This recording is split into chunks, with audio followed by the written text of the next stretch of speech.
मेरे साथ शाहपुर से कांग्रेस विधायक हैं मनीष जी यादव, जो दिल्ली विधानसभा चुनाव में प्रचार के लिए पहुंचे हैं। मटियाला विधानसभा में हम मौजूद हैं। सर, बहुत बहुत स्वागत है आपका समाचार क्यारी में। जी नमस्कार। राजस्थान से दिल्ली में आपको प्रचार के लिए चुना गया है, खास मटियाला विधानसभा आपको दिया गया है, क्या मायने समझे?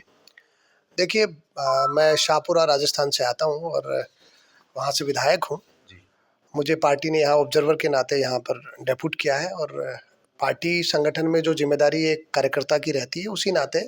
मैं यहाँ पर आया हूँ। यहाँ पर हमारे कैंडिडेट है रघुवींद्र शौकीन और बड़े सज्जन सौम्य व्यक्ति हैं और पार्टी ने इन पर भरोसा जताया है। दिल्ली का जिस प्रकार का चुनाव है, वो बहुत महत्वपूर्ण चुनाव है, क्योंकि दिल्ली को बनाने का अगर श्रेय किसी को जाता है तो वो कांग्रेस को जाता है। और इवन 15 साल में शिलाजी ने जो दिल्ली में किया, कांग्रेस ने किया। आज घर घर में जितना मैं महसूस कर पा रहा हूँ, लोग कांग्रेस को याद कर रहे हैं और मुझे भी मटियाला में जिम्मेदारी दी है, तो जितना हम बेस्ट कर पाते हैं, अच्छा कर पाते हैं, उसके लिए हम यहाँ आने वाले समय में 5 तारीख तक यहीं पर हैं। विधायक जी, आप 11 साल पूर्व की बात कर रहे हैं। शीला दीक्षित का एक ऐसा दौर था जब वो 15 साल मुख्यमंत्री रही। आज बीजेपी और आम आदमी पार्टी के बीच आप कांग्रेस को कहां देखते हैं, दिल्ली में और खासतौर से मटियाला में? देखिए, कांग्रेस इस देश की सबसे पुरानी पार्टी है और देश के लोगों की रगों में कांग्रेस का जो संघर्ष है, उनके लीडर्स का जो संघर्ष है, आज़ादी से लेकर जो बड़ा लंबा संघर्ष कांग्रेस के हर वॉलंटियर का, कार्यकर्ता, नेता का रहा है, वो हर व्यक्ति के जुबान पर है। आज जिस तरीके की पॉलिटिक्स देश में चल रही है, आज लोगों को बहकाकर, भड़काकर और अलग-अलग मुद्दों पर बात करके राजनीति करना जिस प्रकार की परिपाटी बीजेपी की है, और इवन बीजेपी का ही एक दूसरा रूप जो अरविंद केजरीवाल जी दिल्ली में आम आदमी पार्टी का है,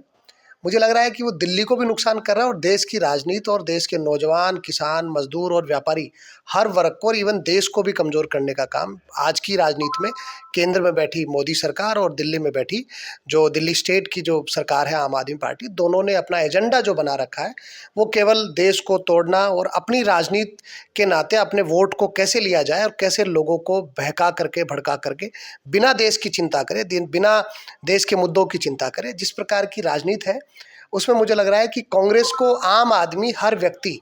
ये महसूस करता है कि कांग्रेस इस देश की ऐसी पार्टी है जिसने देश की आज़ादी से लेकर हर मोमेंट में, हर जगह पर कांग्रेस के लीडर्स ने अपने आप को इस देश की बेहतरी में समाहित किया है। इस देश के लिए जिस तरीके से मैं तो ये कहता हूँ कि भाई महात्मा गांधी जी ने अपनी जान दी, और इस देश के लिए इंदिरा जी हो, राजीव जी हो, जिन्होंने अपना पूरा जीवन न्योछावर कर दिया, आज उसी के बेस पर ये पार्टी एक वैचारिक रूप से सब लोगों को, सब धर्मों को, हर व्यक्ति को साथ लेकर के जो चल रही है, शायद वो सकारात्मकता की राजनीति दिल्ली के लोगों को, दिल्ली के हर व्यक्ति की जहन में आएगी। और मुझे जो महसूस होता है, क्योंकि जिस तरीके से पिछले 11 वर्षों से, 10-10.5-11 वर्षों से केंद्र में मोदी जी की सरकार है, पिछले 10.5-11 वर्षों से दिल्ली में केजरीवाल जी की सरकार है, और एक टाइप का जो लोगों को मुद्दों से भटकाने का, राजनीति करने का जो तरीका दोनों लोगों का रहा, उससे लोग परेशान हैं। लोग चाहते हैं कि अब यहाँ परिवर्तन हो और सही मायने में जो मूल रूप से सकारात्मक मुद्दे, आज नौजवान को रोजगार की ज़रूरत है, आज गरीब व्यक्ति को संबल की ज़रूरत है कि उसको कोई संभालने के लिए आएगा। जिस तरीके से हमारे नेता राहुल गांधी जी आज हर व्यक्ति के पास, हर तबके के पास जाते हैं, और जो भले ही देश में आज जिस तरीके से मणिपुर में किस प्रकार का माहौल ख़राब है, वहाँ पर मोदी जी अभी तक एक बार नहीं गए, केजरीवाल जी भी इवन वहाँ के बारे में कुछ नहीं बोलते। और राहुल गांधी जी, भले ही वो, आप ये देखोगे कि देश का मजदूर वर्ग, भले ही हमारा वो कारपेंटर है, भले ही हमारा मंडी में काम करने वाला व्यक्ति है, हमारे ट्रक ऑपरेटर्स हैं, हमारे हर सेगमेंट के जो लोग हैं, जिन्होंने इस देश को बनाने के लिए, विशेष रूप से किसान, आज किस तरीके से जो हमारे किसान नेता हैं, वो पिछले 40-42-50 दिन से धरने पर बैठे हैं, और देश में जिस तरीके की राजनीति करी जा रही है, कोई उनकी बात नहीं कर पा रहा कि भाई किसान परेशान है, कितने किसानों की जान मोदी जी की सरकार ने ले ली। और जो माहौल ख़राब हुआ, केजरीवाल जी का जो स्टाइल है पॉलिटिक्स का, मैं जितना समझता हूँ, वो केवल अपना लाभ उसको किस प्रकार से मिले और लोगों की भावनाओं से खेल करके केवल देश की बिना चिंता करे जो राजनीति करते हैं, लंबे समय तक ऐसी राजनीति मुझे लगता है नहीं टिकेगी। और दिल्ली में जिस प्रकार का एनवायरनमेंट बना है, लोग कांग्रेस को याद कर रहे हैं, इवन शिलाजी के जो व्यक्तिगत रूप से जो उनके काम। विधायक जी, मेरे दिमाग में एक सवाल है। जो कांग्रेस की भारत जोड़ो यात्रा रही, आप उसको किस परिप्रेक्ष्य में देखते हैं? दिल्ली के मतदाताओं पर उसका कितना असर रहेगा, क्योंकि वो काफी हाइप हुई थी भारत जोड़ो यात्रा? देखिए, भारत जोड़ो अपने आप में एक ऐसा शब्द है जिसमें देश में जो पिछले 10 वर्षों में देश को बांटने का काम किया गया, देश को वैचारिक रूप से बांटने का काम किया, देश को धर्म के आधार पर बांटने का काम किया, देश में एक धर्म में भी जातियों में बांटने का काम जिस तरीके से, और लोगों को निराश करने का काम, नौजवान को बेरोजगार करके घर बिठाने का काम किया, किसान को कमज़ोर करने का काम किया। ये सारे मुद्दों को लेकर के एक देश को जोड़ने की बात, एक वैचारिक रूप से देश जुड़े और देश बेहतरी की ओर बढ़े, इसको लेकर के कांग्रेस पार्टी ने यात्रा शुरू करी थी। पूरे देश में उसका बड़ा मूवमेंट रहा, लोगों ने उसको स्वीकार किया। हर जगह पर राहुल जी को और पूरी यात्रा को लेकर के लोगों में उत्साह रहा। कश्मीर से कन्याकुमारी, मणिपुर से मुंबई, किस प्रकार से जिस तरीके से जो यात्रा राहुल गांधी जी के द्वारा करी गई, उसका बड़ा जो मैसेज था पूरे देश में। और लोकसभा चुनाव में जिस तरीके से भारतीय जनता पार्टी का जो एक 400 का नारा था, उस नारे को कैसे तहस नहस करके देश की जनता ने जवाब देने का काम किया। इवन कॉन्स्टिट्यूशन को बचाने का जो चुनाव था,